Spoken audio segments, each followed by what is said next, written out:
to the United States Senator from the great state of Georgia. And when you're in Georgia, you're standing on the shoulders of Martin Luther King. You're standing on the shoulders of John Lewis and Maynard Jackson and Andrew Young and Hosea Williams and Sonoma Clayton. And I can name the roll call of incredible leaders. Was he standing on that shoulder and carrying forward that legacy? Ladies and gentlemen, urban leaders, please greet and congratulate Senator Raphael Warnock.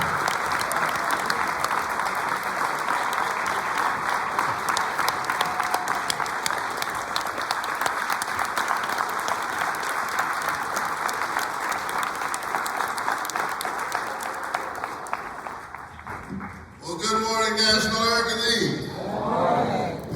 Let the church say amen. Amen. One of the great interpreters of our experience said that the NAACP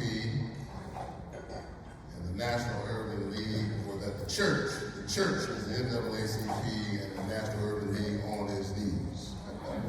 And whatever we do, we bring the spirit, right? Good morning, everybody. Good morning. Thank you so very much to the National Urban League and to my brother Mark Morial for this incredible honor.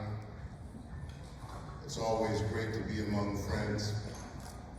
Speaking of the National Urban League, I'm not sure if Nancy Flake Johnson is in the house. There she is. Yeah. That's the president of the Atlanta Great Chapter. It's been wonderful to work with Nancy across the years. Grateful for your vision and determination. Thank you so very much for this honor. We are grateful for the work of the Congressional Black Caucus. It's true that I stand on the shoulders of many great men and women. And when I arrived as pastor of Ebenezer Baptist Church, folks used to ask me, what does it feel like to walk in Dr. King's shoes? I said, I don't know, because I've never tried them on. It's not my job to walk in his shoes. I have two small children at home, 5 and 7. They like to walk around in the morning when I'm trying to get them dressed, trying to get them to put on their own shoes, get them to school. Sometimes they like to play a game with Dad, they put on my shoes. They flap around the house, they look cute, but they don't get very far walking in Daddy's shoes. Our job is not to stand in the shoes of our ancestors, but to stand on their shoulders. I stand on the shoulders of the great Barbara Jordan. Let's hear it for Barbara Jordan, the extraordinary and accomplished Barbara Jordan, first black woman elected to the House of Representatives, to the Congress, from the South, an incredible voice. All she had to do to be eloquent was just stand up. What an incredible voice.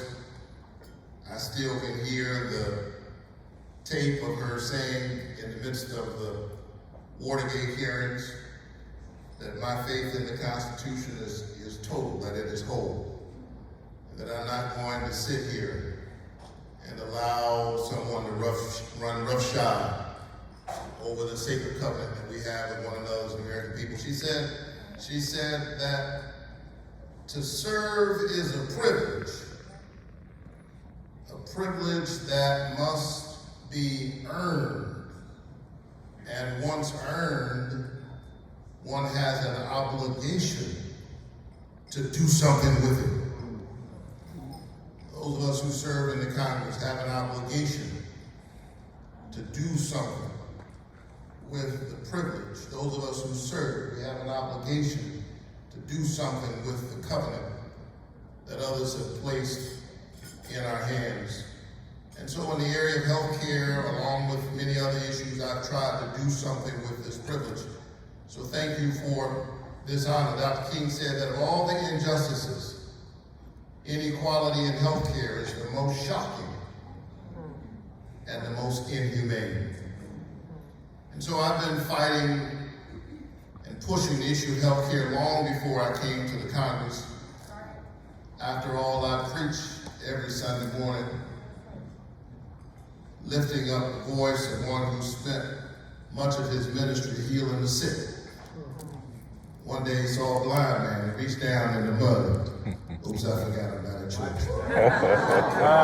Go ahead. Stirred some dirt and spit. Made contact lenses in less than an hour. One day he saw a woman who needed to be healed. And all she had to do was touch under the wrong room. Yes, sir. Preach, sir. But I preach in honor and in the spirit of one who spent his ministry healing the sick.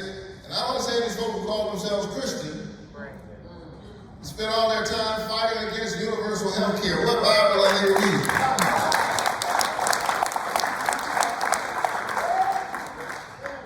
They know that poor Palestinian Jew from Nazareth who came healing the sick.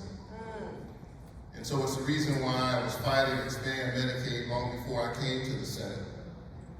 When we passed the Affordable Care Act, I was preaching about it in the pulpit of Ebenezer, arguing for it in the public square. And when Georgia refused to expand Medicaid, I went to the state capitol, got arrested fighting for Medicaid expansion, came up here to the capitol, got arrested against fighting for Medicaid expansion. The Capitol Police, as we were gathering there praying and singing, they said, you can't pray and sing in the rotunda of the Capitol. I thought to myself, somebody needs to pray and sing. They said, we'll give you 3 warnings, and if you don't disperse, we're going to arrest you. And what they did not understand is that I had already been arrested. I don't just mean arrested in Georgia, arrested everywhere else I've done ministry. I meant my mind and my imagination had been arrested by this idea that the greatest country on the planet certainly can't afford to provide health care for all of its citizens. My imagination, my heart had been arrested. And so, nowadays, those same Capitol Police officers that arrested me that day, and that's fine, they were doing their job. No disrespect to the Capitol Police, but nowadays when I drive up to the Capitol, they open the gate and say, good morning, the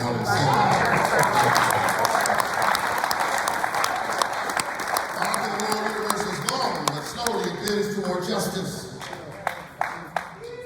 And that's why when we passed the Affordable Care Act, I insisted that we put incentives in there to further incentivize states like Georgia to expand Medicaid. We got $14 billion to get Georgia and the other 9 non-expansion states to expand. You know they left $14 billion, those non-expansion states, Georgia alone, left $1.2 billion more on the table, and 640,000 Georgians in the health care coverage gap. These are folk who go to church every Sunday. Listen to sermons about that man who heals. And so we have to keep bearing witness. We have to address the issue of maternal mortality in our country. The fact that black women are 3 to 4 times more likely to die than their white sisters as a result of childbirth, during childbirth. That ought to be a scar.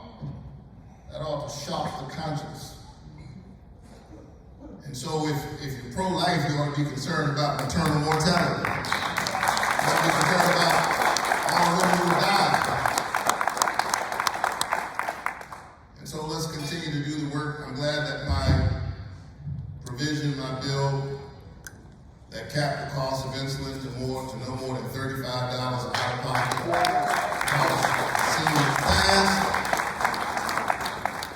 And I now have a bipartisan piece of legislation that I think has a really good chance of passing, so that we cap insulin for everybody, because insulin should not be expensive. So thank you so very much. In closing, nobody believes the preacher when he says in closing.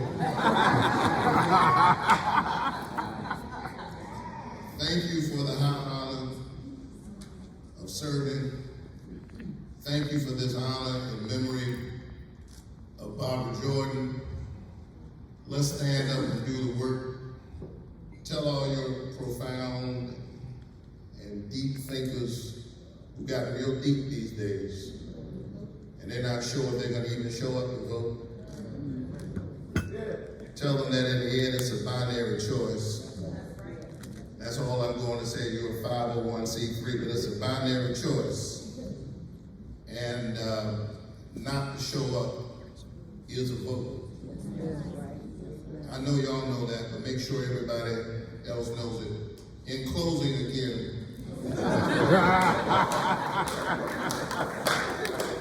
raise your hand if you know, and I've been doing this in all our rooms for a reason. Raise your hand if you know somebody who got their student debt relieved.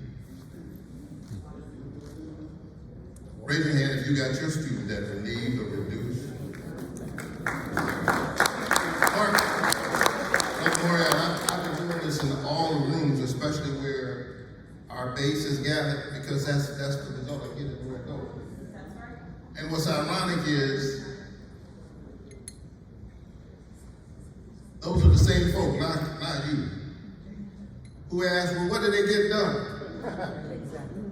Do you know what relieving student debt will do to close the racial wealth gap?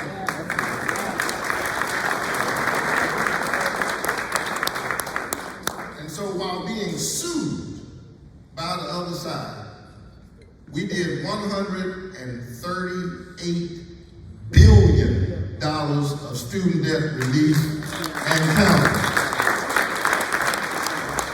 See you later.